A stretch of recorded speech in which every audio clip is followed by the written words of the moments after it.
नमस्कार, खबरों की खबर में आपका स्वागत है। कोरोना वायरस से देश में या फिर दुनिया में कहें तो एक डर का माहौल पैदा हो गया है।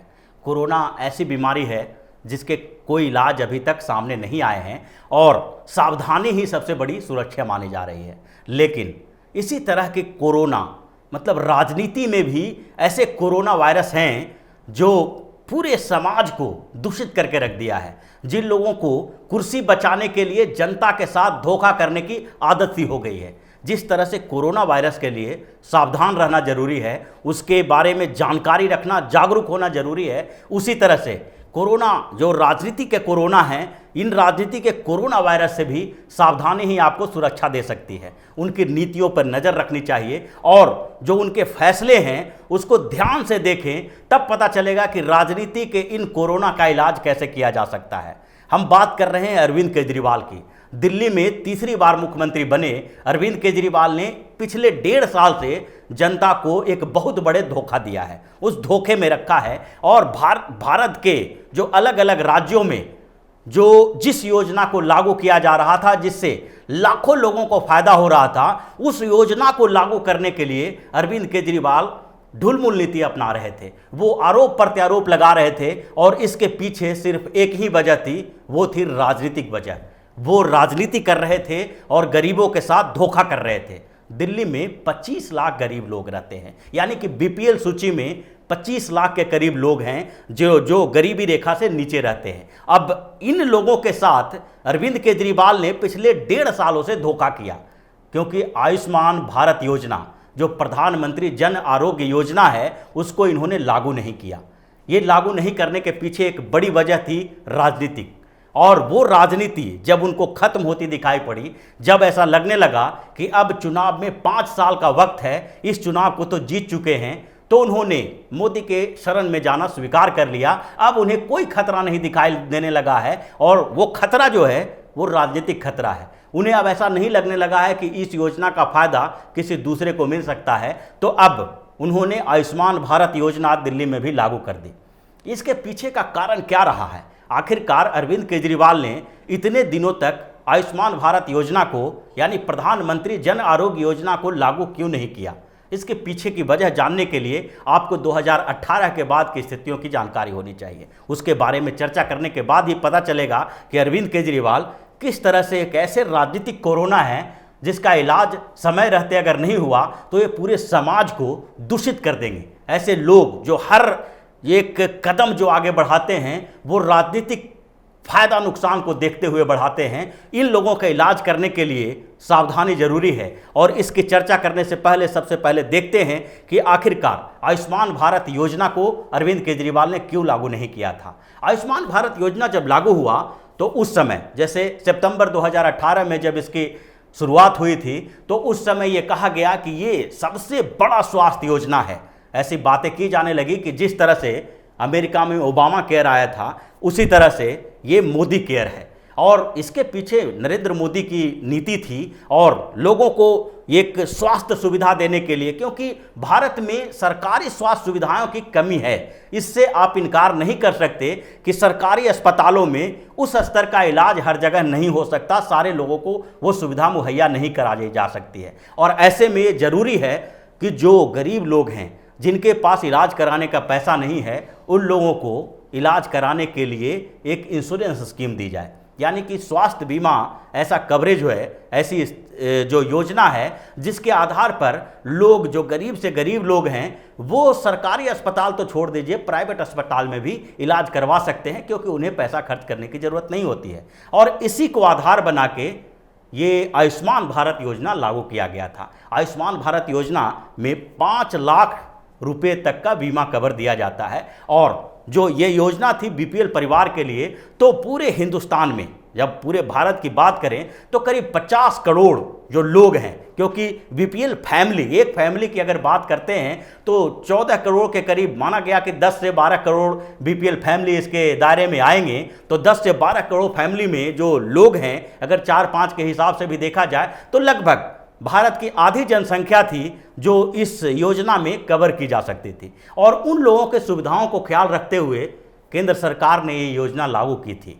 इसके बाद ये था कि हर राज्य इस योजना को लागू करेगा तभी उस राज्य के लोगों को इसका फायदा मिलेगा। और कई राज्यों ने इसको लागू किया। बीजेपी शासित जो राज्य थे उन्होंने फटाफट इसको लागू करने की कोशिश की और तैयारी करते करते 1-2 महीना के अंदर कई राज्यों ने इसको लागू कर दिया। वहाँ के लोगों को ये सुविधा मिलना शुरू हो गई और ये सुविधा मिलने के बाद उन लोगों का जो कुछ भी छोटी मोटी समस्याएं जो थी 2 लाख 1.5 लाख तक का इलाज मुफ्त में होने लगा। लेकिन कुछ राज्य जो थे जो इसका राजनीतिक फायदा देख रहे थे उनने लागू नहीं किया। वो लोग हमेशा ये बात दोहरा रहे थे कि ये केंद्र सरकार की योजना है और इससे बेहतर योजना हमारे राज्यों में भी है। धीरे धीरे उन राज्यों को भी इस बात की जानकारी होने लगी और उनके ऊपर दबाव बढ़ने लगा और धीरे धीरे हर राज्यों ने लागू करना शुरू कर दिया। ये जब दिल्ली में लागू करने की बारी आई तो अरविंद केजरीवाल ने भी वही राग अलापना शुरू किया कि ये केंद्र सरकार की जो योजना है वो योजना जिस तरह के बीमा कवरेज देती है उससे ज़्यादा बढ़िया योजना हमारे पास है। मुख्यमंत्री स्वास्थ्य बीमा योजना, फरिश्ते योजना, ऐसे योजनाएं हमारे पास स्वास्थ्य इंफ्रास्ट्रक्चर के डेवलपमेंट में योगदान देने वाली है, जिससे यहाँ के लोगों को प्रधानमंत्री जन आरोग्य योजना यानी कि आयुष्मान भारत योजना के कवरेज की कोई ज़रूरत नहीं है। इसके खिलाफ मुहिम भी चलाई गई और लोगों ने ये बार बार कई सवाल खड़े किए। आम आदमी पार्टी के समर्थन में बोलने वाले लोगों ने भी दोनों योजनाओं की तुलना की और आंकड़ों को तोड़ मरोड़ के पेश किया, बताया कि आम आदमी पार्टी की जो योजनाएं हैं, जो मोहल्ला क्लिनिक चलाई जा रही है, स्वास्थ्य व्यवस्था में सुधार की जा रही है, यहाँ के हॉस्पिटल की व्यवस्थाएं सुधारी जा रही है, जो हॉस्पिटल में दवाएं मुफ्त दी जा रही है, तो इन पूरे पैकेज को देखें तो केंद्र सरकार की यह आयुष्मान भारत योजना दिल्ली में सही नहीं माना जाएगा। लेकिन ये सही कारण नहीं था। अगर वही सही कारण रहता तो आज 18 महीने बाद अरविंद केजरीवाल को पलटी नहीं मारना पड़ता। आखिरकार अरविंद केजरीवाल को आयुष्मान भारत योजना लागू करना पड़ा। उन्होंने आयुष्मान भारत योजना लागू कर दी है और अब 2020-21 में ये योजना दिल्ली में भी लागू मानी जाएगी। यहाँ के जो बीपीएल फैमिली के लोग हैं वो भी इस योजना का फ़ायदा उठा सकते हैं। यानी 5 लाख के बीमा कवरेज उनको मिल गया।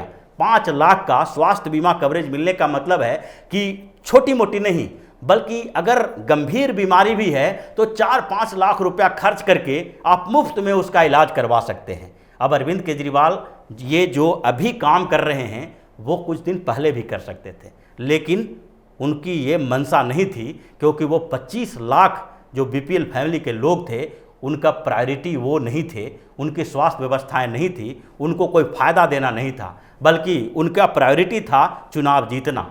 और इसके लिए उन्होंने केंद्र सरकार से टकराव की स्थिति उत्पन्न कर दी। उन्होंने बार बार मोदी सरकार के ऊपर हमले किए और ये जो इनका कारण था, ये जो बता रहे थे कि हम ये योजना क्यों लागू नहीं कर रहे थे और जो अंदर खाने में ये जो रिपोर्ट भेज रहे थे, इन दोनों में आसमान जमीन का अंतर था। दोनों में एक कंट्राडिक्शन था। ये बाहर में बार बार ये कह रहे थे कि ऐसी योजनाएं दिल्ली सरकार चला रही है जिसके कारण आयुष्मान भारत योजना की ज़रूरत नहीं है, लेकिन जो ये केंद्र सरकार को रिपोर्ट भेज रहे थे उसमें इन्होंने स्पष्ट रूप से कहा था कि आयुष्मान भारत योजना यानी प्रधानमंत्री जन आरोग्य योजना का नाम अगर बदल के आम आदमी जन आरोग्य योजना कर दी जाए तो हम इसको लागू कर देंगे।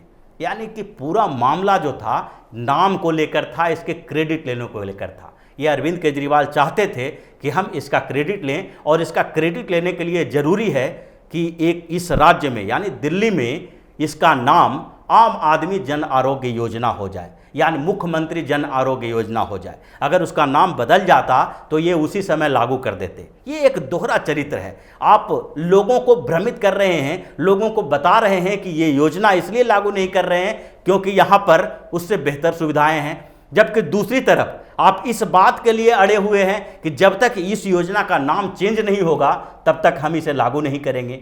तो अगर आपके पास इस योजना के नाम को लेके जो कन्फ्यूजन है, आप इसका क्रेडिट लेना चाहते हैं, तो आपके इस योजना के बारे में, क्रेडिट लेने वाली जो योजना है उसके बारे में भी लोगों को जानकारी मिलनी चाहिए। लेकिन ये जो तथाकथित बुद्धिजीवी वर्ग और ये जो यहाँ की मीडिया है वो एक ही दिशा में सोचती है। भले ही इस मीडिया को मोदी के मीडिया, गोदी मीडिया कहा जाए, लेकिन ये मीडिया अरविंद केजरीवाल, कांग्रेस और वामपंथी नेताओं की मीडिया बन के रह गई है। ये सही बातें सामने लाती नहीं है।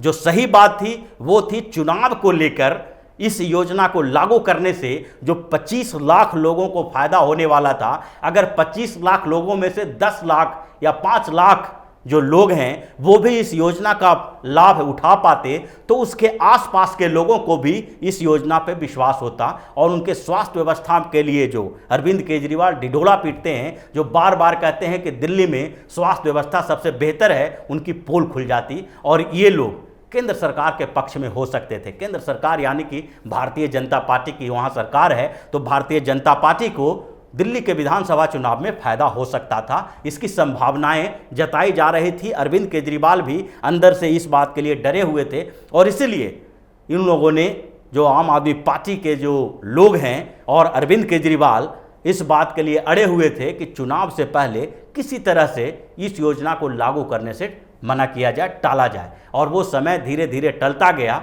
और अब जबकि चुनाव खत्म हो चुका है, आम आदमी पार्टी की फिर से सरकार बन चुकी है, भारी बहुमत से सरकार बनी है और उसके बाद अब इनके पास कोई चुनाव नहीं है, आगे इनको कोई खतरा नहीं है। लोकसभा और विधानसभा का चुनाव में अभी काफ़ी टाइम है, 4.5 साल के बाद ही दोनों चुनाव होंगे। तो इस बीच 4-4.5 साल का वक्त इतना बड़ा होता है कि उस समय तक ये सारी चीज़ें भूली जा सकती है, जनता को इन चीज़ों का ध्यान नहीं रहेगा। जैसा कि विधानसभा चुनाव के समय में भी ऐसा हुआ, जो अरविंद केजरीवाल पिछले 4-4.5 सालों से तो कोई काम नहीं कर पा रहे थे, सिर्फ और सिर्फ केंद्र सरकार और उसके साथ साथ लेफ्टिनेंट गवर्नर के ऊपर आरोप लगा रहे थे। वो अरविंद केजरीवाल जब 6 महीने चुनाव का बचा तो वो सारे आरोप प्रत्यारोप भूलकर 2-3 मुफ्त की घोषणाएं लागू कर दिए और उसके साथ ही अरविंद केजरीवाल के पक्ष में समर्थन मिलने लगा, क्योंकि जनता उन चीज़ों को भूल चुकी थी। और इसके कारण अब अरविंद केजरीवाल फिर से ये सोच रहे हैं कि आगे भी जनता इन चीज़ों को भूल जाएगी कि केंद्र सरकार ने कोई ऐसी योजना लागू की थी जिससे कि गरीबों को स्वास्थ्य सुविधाएं मिल रही थी मुफ्त में। और इसी के कारण 1.5 साल तक अरविंद केजरीवाल ने दिल्ली के गरीब लोगों को धोखा दिया और अब फिर से वही योजना लागू कर रहे हैं जिस योजना के लिए वो बार बार मना कर रहे थे।